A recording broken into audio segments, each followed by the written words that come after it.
Have you ever gone on a first date feeling confident, only to watch her interest completely disappear by the end of the night, leaving you scratching your head about what went wrong? You're not alone. In this video, I'm going to show you the 3 non-negotiable things you must do on every first date if you want a second date to be guaranteed. And here's the best part. I'll break this down with real examples from my clients. These are men who went from being friend-zoned over and over again to having women chase them for second dates. Let's get into it. My clients used to turn first dates, whether that's coffee, dinner, drinks, whatever, into a second date opportunity. Now, after coaching hundreds of men, I've seen the same pattern repeat themselves over and over again. And today, I'm showing you exactly what separates the guys who get second dates from the guys who don't. Hey, what's up my friend, Sebastian here. Quick heads up, if you've been going on dates but not getting the results that you want, I've got a few spots open right now for my dating mentorship program. In this program, I'll personally guide you through my proven system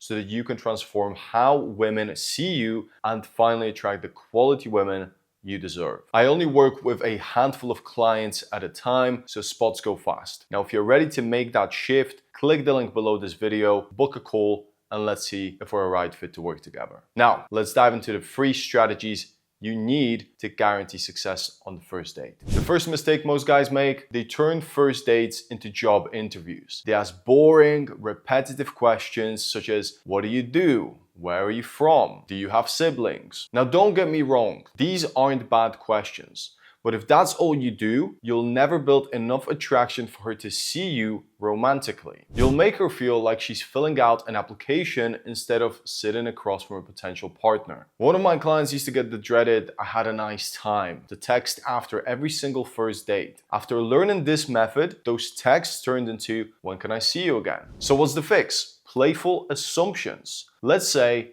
you're talking about travel and she mentions she's done solo trips. Instead of saying, "Oh, that's cool," or firing another question at her, you inject some playfulness. For example, "I'm getting wild vibes from you. I don't think we'd ever get bored on a little weekend trip together." Or maybe she says she plays sports. Instead of asking which sport, you can say, "I bet you're secretly really competitive. We should test that sometime." Loser has to follow the winner's rules for the next 5 minutes. Now, the golden rule: 70% statements, observations, and assumptions, and 30% questions. That's what creates intrigue instead of interrogation. Here are a couple of practical lines you can steal for your next date. 1. You have this really calm energy. I bet you all your friends go to you for advice. 2. I can tell you're not impressed easily. What actually gets you excited? When you do this, she stops feeling like she's being interviewed and starts feeling like she's connecting with a man who actually understands her. The second thing you must do is create emotional investment. Here's the problem. Most guys stay stuck on surface level topics. Work, weather,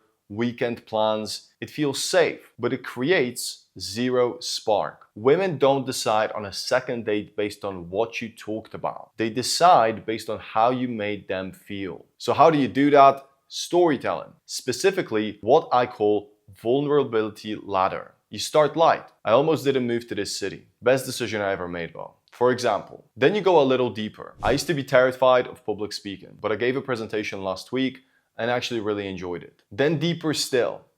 "My relationship with my dad wasn't always great growing up, but we've worked things out a lot in the past few years." One of my clients, Kieran, was only managing to sleep with one woman in 6 weeks before we worked together. After he learned this little storytelling method, he slept with 8 women in the following 6 weeks. Why? Because he was finally creating connection, not just conversation. Here's the secret. When you share something real, she'll mirror it back. Vulnerability invites vulnerability. That's what creates the bond that makes her think about you long after the date is over. Some story starters you can use right away. Here are some other examples. "I used to be really shy as a kid." Next, "The moment I realized I needed to change was." And the perfect transition line is, "What about you? Have you always been this confident, or is that something you developed?" That's how you really get to know her without interrogating her. Finally, you have to know how to escalate and close. The biggest trap men fall into is staying in the friend mode. They have great conversation, but no romantic tension. The date ends with an awkward hug and a vague, "Let's go do this again sometime." Here's what to do instead. Step 1, sit close. Physical proximity matters. Step 2, Start with light touches, guiding her into the table, a quick touch on her arm when you make a point, maybe a playful palm reading game when she's giving you her hand. This creates natural opportunities for touching without it being awkward. Step 3. Gauge her response. If she leans in or touches back, you keep going. If she moves away, relax and drop back yourself. Then add romantic tension with 3 simple tools. First, playful teasing. If she says she loves dancing till the club closes, you smile and say, "You're trouble, aren't you?" Again, we're not just asking more questions, we're making statements. The second tip, moments of intensity. Hold eye contact a few seconds longer than normal. Smile and let the silence hang for a little bit. The third method is push-pull dynamics. You're pretty cool for someone who drinks pumpkin spice lattes. That way, whatever she tells you, you're not just paying her a compliment, you're being playful. You can even use games like Never Have I Ever or Truth or Dare to keep things light and flirty. Now, when it's time to close, do it with confidence.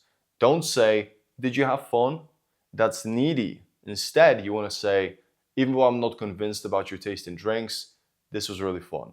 Let's do this again. How about next Friday?" After that, text her that night with, "Did you get home safe?" You want to be a gentleman. Wait for the response, then close with, "Sleep well." No emojis needed. This is exactly how my clients, guys like Reese, Luke, and Brando, are consistently getting second dates and taking things further with high quality women. Now, the key difference is confidence and leadership, not asking for permission. These guys went from awkward first dates that led nowhere to women actively wanting to see them again. And that's what this is really all about.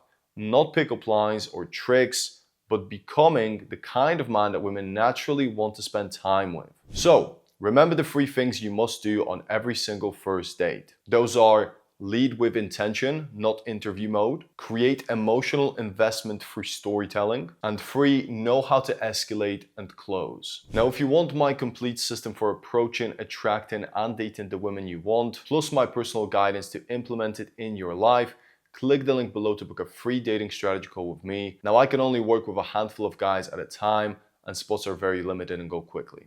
So, stop accepting mediocre results. The women you want are out there right now, waiting to meet confident, attractive men like you. Click the link below, book your call, and let's make it happen.